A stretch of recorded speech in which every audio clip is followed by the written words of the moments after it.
አሰላሙ አለይኩም ወራህመቱላሂ ወበረካቱ። ውድና የተከበራችሁ የቻናላችን ቤተሰቦች ሰላም እንደምን አላችሁ? አለ አልሐምዱሊላህ እኛ ደህና ነን። ዛሬ ዕለታዊ የውጭ ምንዛሬ ተመን ይዤላችሁ መጥቻለሁ። የውጭ ምንዛሬ መረጃ በብላክ ማርኬት በጣም ጭማሪ አሳይቷል። ስንት ጨመረ እንመለከታለን። እስከ መጨረሻ አብራችሁን ቆዩ። ለቻናላችን አዲስ ከሆናችሁ ሰብስክራይብ አድርጉ። ሀሳብ አስተያየት ካላችሁ ኮሜንት ላይ አስቀምጡ።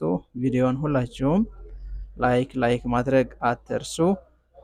ቀጥታ ወደ መረጃው እናልፋለን። አስቀድመን የብላክ ማርኬቱን ከተመለከትን በኋላ በመቀጠል የባንኮችን መረጃ እንመለከታለን ማለት ነው። በዛሬው ዕለት አንድ የአሜሪካን ዶላር 161 ብር ከ20 እየተመነዘረ ይገኛል። ጭማሪ አሳይቷል። የ2 ብር ገደማ ማለት ነው። አንድ የሳዑዲ አረቢያ ሪያል ደግሞ 43 ብር ከ02 ሳንቲም እየተመነዘረ ይገኛል። ይሄም እንዲሁ የአንድ ብር ጭማሪ አሳይቷል።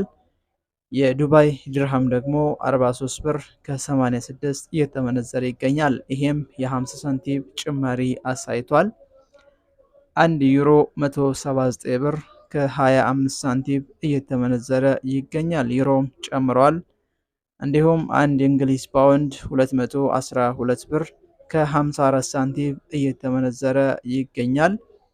አንድ የኳታር ሪያል 43 ብር እየተመነዘረ ይገኛል። አንድ ስዊዝ ፍራንክ 191 ብር ከ91 ሳንቲም እየተመነዘረ ይገኛል። አንድ ካናዳ ዶላር 115 ብር ከ42 ሳንቲም ነው እየተመነዘረ የሚገኘው። አንድ አውስትራሊያን ዶላር 103 ብር ከ31 ሳንቲም እየተመነዘረ ይገኛል። አንድ የቻይና ዩሃን 22 ብር ከ32 ሳንቲም እየተመነዘረ ነው። አንድ ክሮን 16 ብር ከ41 ሳንቲም እየተመነዘረ ይገኛል። አንድ የኩዌት ዲናር 524 ብር ከ63 ሳንቲም ነው እየተመነዘረ የሚገኘው። ይህም ጭማሪ አሳይቷል። ወደ 50 ሳንቲም ገደማ ጭማሪ አሳይቷል። አንድ ኦማን ሪያል ደግሞ 418 ብር ከ71 ነው እየተመነዘረ የሚገኘው።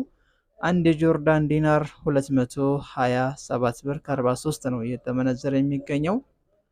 አንድ ባህሬን ዲናር 427 ብር ከ47 እየተመነዘረ ይገኛል። አንድ ኦማን ሪያል 418 ብር ከ71 ነው። አንድ ጆርዳን ዲናር ደግሞ 227 ብር ከ43። አንድ ባህሬን ዲናር 427 ብር ከ47 ሳንቲም። አንድ የቱርክ ሊሬ 4 ብር ከ15 ሳንቲም። አንድ የግብጽ ፓውንድ 3 ብር ከ19 ሳንቲም። አንድ የህንድ ሩፒ 1 ብር ከ89 ሳንቲም። አንድ ሳውዝ አፍሪካ ራንድ ከ8 ብር በላይ እየተመነዘረ ይገኛል ማለት ነው። በብላክ ማርኬት ያስኩላችሁ መረጃ ያገኘነው መረጃ ይሄን ይመስላል። ወደ ባንኮች ስንመለከት አንድ የአሜሪካን ዶላር ከ124 ብር ጀምረው እየገዙ ይገኛሉ። እንግዲህ ንግድ ባንክ 124 ብር እየገዛ 126 ብር ነው እየሸጠ የሚገኘው። ፓውንድን 152 ብር ከ38 ሳንቲም እየመነዘረ ይገኛል። ዩሮን 128 ብር ከ33 ሳንቲም።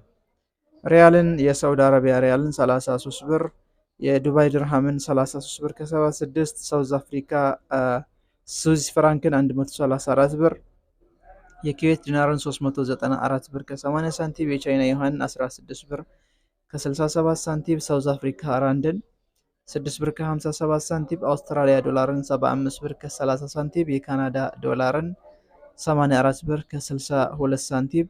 ይሄ የኢትዮጵያ ንግድ ባንክ እየመነዘረበት ያለው ዋጋ ነው። ለዛሬ ያስኩላችሁ መረጃ ይሄን ይመስላል። እንደተመቻችሁ ተስፋ አደርጋለሁ። ሌላ ቪዲዮ እስከምንገናኝ ቻው። ቪዲዮን ላይክ ማድረግ አትርሱ።